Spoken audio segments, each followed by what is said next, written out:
how to go to Google AdSense using your phone. First, you log into your account.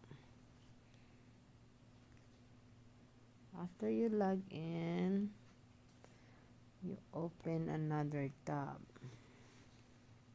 Google.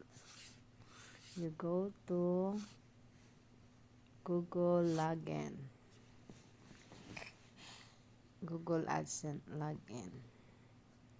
Then sign in.